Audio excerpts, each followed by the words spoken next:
aux inscriptions de la République. Images et commentaires. L'Angola Libre a constitué la première étape de cette ronde. Le lycée Pierre-Savorgnan de Brazza, l'école primaire de la Fraternité et l'école 30 octobre Amphilou, voilà entre autres établissements visités. Comme tout bon pédagogue, le directeur de cabinet du ministre de l'enseignement primaire secondaire et de l'alphabétisation n'a pas manqué de prodiguer quelques conseils aux différents élèves qui ont répondu présents à l'école dès ce premier jour de la rentrée des classes. Malgré la timidité dans certaines salles, il ressort de cette ronde que la rentrée scolaire a été effective. Brice Hilaire ou Nounou. Nous sommes venus constater le déroulement de la rentrée. Au nom de Monsieur le ministre, donc nous avons fait la ronde. Pour l'heure, nous disons que tout se passe bien. La rentrée est effective. Nous avons lancé bien sûr un appel. Monsieur le ministre a lancé un appel en direction des enseignants, des parents et des élèves. On peut dire que cet appel est entendu puisque ce matin, comme vous l'avez constaté, et les élèves et les enseignants sont à l'école, ils ont renoué avec le chemin de l'école. Déjà, pour traduire leur volonté et l'amour du métier, certains enseignants ont dispensé cours ce mardi 1er octobre 2013. Voilà.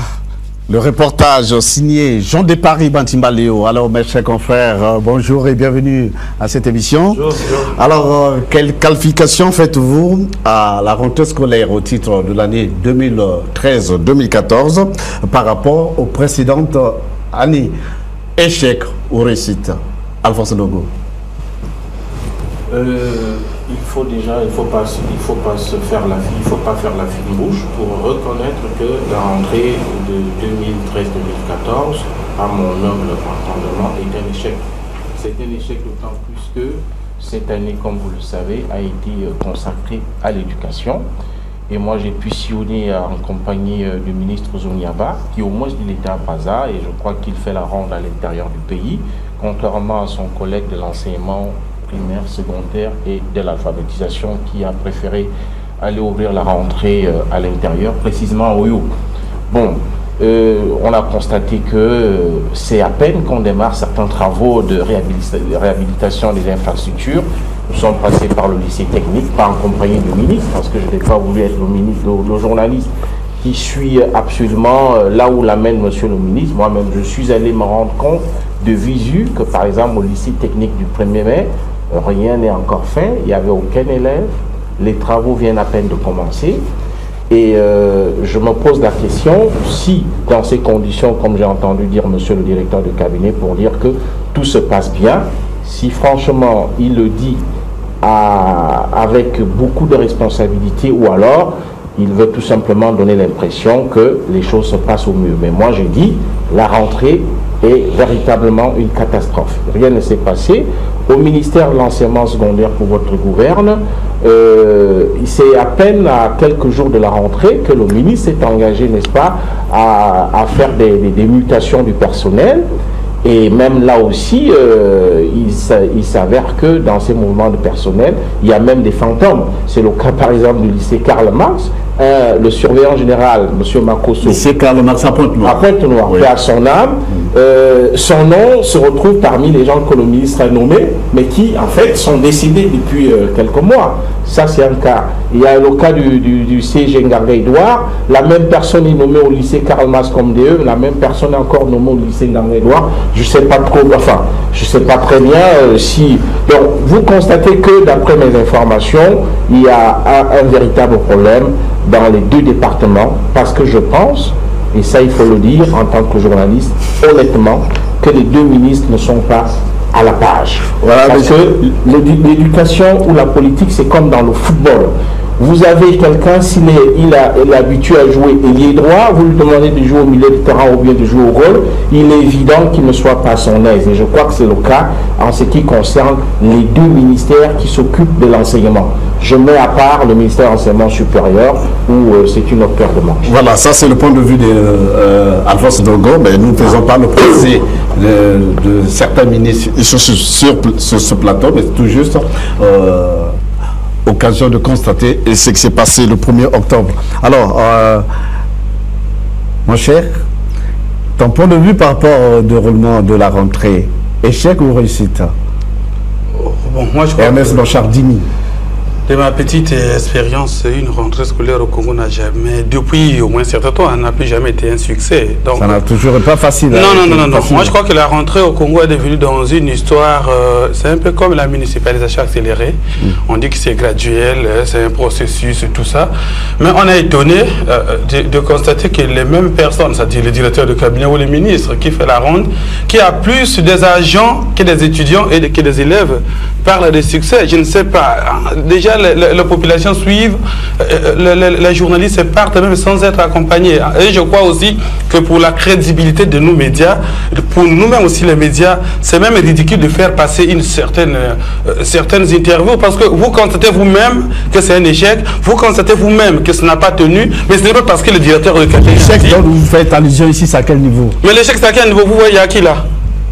Regardez les images. Il y a qui? Ça, c'est un succès? Non, moi je crois que c'est des questions fondamentales. C'est l'année de l'éducation. Un maximum aurait dû être fait pour qu'on ne puisse pas vivre quand même cela. Et je crois qu'il fallait réorienter les choses par rapport à tout ce qu'on a vécu dans le pays l'année passée. On a eu la grève des enseignants qui a eu un impact sur le cours de l'année scolaire.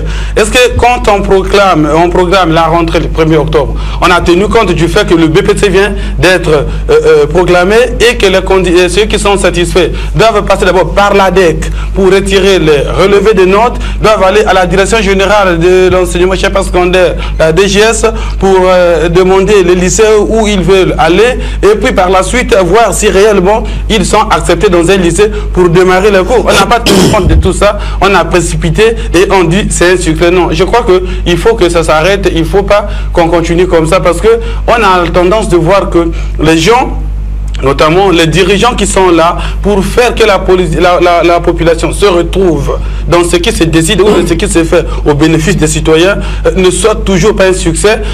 Quand le Congolais lui-même sait que c'est un échec, c'est quand même ridicule qu'un directeur de cabinet ou un ministre dise que c'est un succès.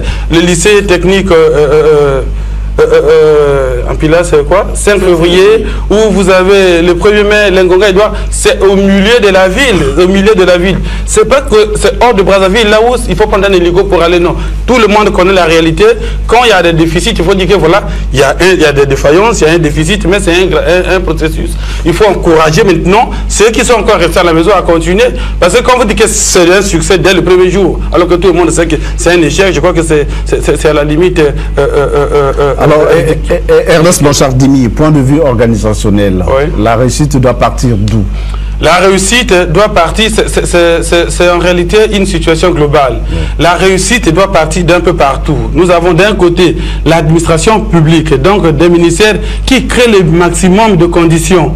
Parce que quand tout au niveau, vous avez une école comme Ngonga Edouard, où l'un des administrateurs qui devrait organiser les choses, c'est un fantôme. Il est pour lui mort à Pointe-Noire, mais le nom est quand même sorti nommé à Brazzaville. Bon, ça, c'est déjà un quoi qui fera qu'il y aura toujours une défaillance.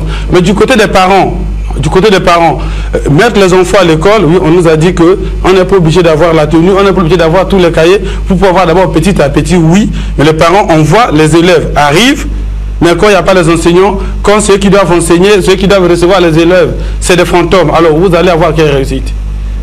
Ok, oui, votre point de vue, juste Yvambo, par rapport au déroulement de la rentrée scolaire. Merci Emery. Bon, mon point de vue, moi j'aborderai la question différemment. Je l'aborderai, comme a eu à le souligner, entre autres, Alphonse. C'est-à-dire qu'il faut qu'on comprenne une chose, que le président de la République a décrété l'année qui s'achève là, l'année de l'éducation de base et de la formation qualifiante.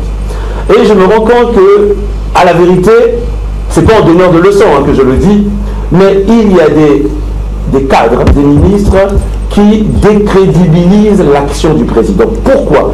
Parce que quand on décrète une année de l'éducation, normalement il devait avoir un plan d'action. Et jusqu'à ce jour, nous n'avons pas vu un plan d'action pour concrétiser cette, on va dire, allez, cette vision, cette parole, voilà, cette parole du président de la République. Il n'y a pas un plan d'action qui s'en est suivi. Donc, comme il n'y a pas eu de plan d'action, on ne peut pas évaluer. On va évaluer sur quelle base? On ne va pas évaluer en disant que non, mais il y a des élèves qui sont dans les salles de classe. Non, ça, c'est pas une évaluation. Une évaluation doit se faire de manière scientifique. Qu'est-ce qui a été débloqué pour préparer cette année scolaire? Est-ce que les fonds qui ont été alloués, parce que si le président de la République dit aujourd'hui que l'année 2013, c'est l'année de l'éducation, de la formation qualifiante, on devait nous faire quand même un inventaire à la rentrée pour dire que voilà ce que nous avons fait. Voilà ce qui a été débloqué. Donc aujourd'hui, on ne voit pas ça. Donc j'ai vu quand même un ministre aller inaugurer une école. Donc est-ce que cette école, c'est une école qui... c'est l'État qui a donné les moyens? Mais si c'est un privé, donc vous avez dit le privé a même fait mieux que l'État. L'école, c'est un particulier. Si c'est un particulier qui offre à l'État une école, mais comment est-ce que l'État est incapable d'offrir à son peuple une école?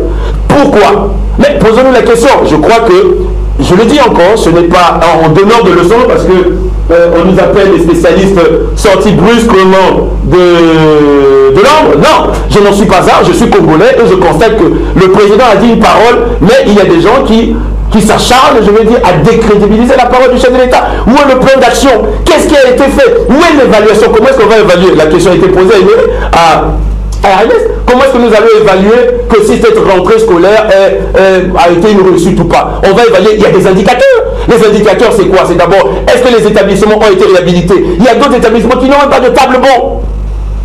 Bon, écoutez, on va évaluer sur quelle base? Est-ce que les crédits qui ont été alloués sont arrivés au ministère?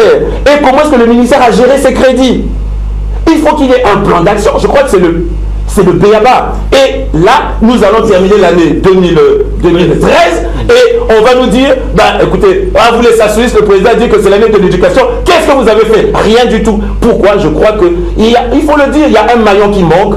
Parce que le maillon manquant fait en sorte que les ministres, j'ai encore ici ce brin d'histoire, là où on dit qu'il y a des cadres ici qui sont des impéritifs. Alors, ce n'est pas qualifié par moi, c'est dans les décrets de Brazzaville. Donc, il faut que le président essaye de prendre en main, parce que le président ne peut pas dire une chose aujourd'hui et que demain, à chaque fois, ce qu'il dit, beauté en touche. Voilà, ce que dit Justin Bongo est quelque peu juste, du fait que on n'a pas vraiment senti les efforts du gouvernement en ce qui concerne les moyens alloués dans le cadre de l'année de l'éducation. On n'a pas vu vraiment une grande mobilisation. Et combien? On nous dit combien est-ce qu'on a loué à ce secteur? Parce que si le président le dit, attends, quand même, si le président le dit, nous on dit souvent, j'envoie souvent le père d'Élie qui le dit, mais si le président le dit, ça dit que le Parlement est prêt à dire que oui, on a débloqué par exemple 100 milliards ou 50 milliards ou 20 milliards ou 5 milliards à l'éducation, alors on doit évaluer ce qui a été débloqué. Il a manqué quelque chose. Si on nous dit qu'on a débloqué de l'argent et qu'on a mis l'année de l'éducation, nous avons suivi, je vais chuter là-dessus, nous avons suivi un ministre entrant, le ministre de la Santé, faire l'évaluation de son secteur et s'étonner en disant mais le président a décrété l'année de la santé, mais dans le secteur de la santé, mais c'était n'importe quoi. Pour la santé, nous allons y arriver. On va y arriver. Nous sommes encore sur l'éducation.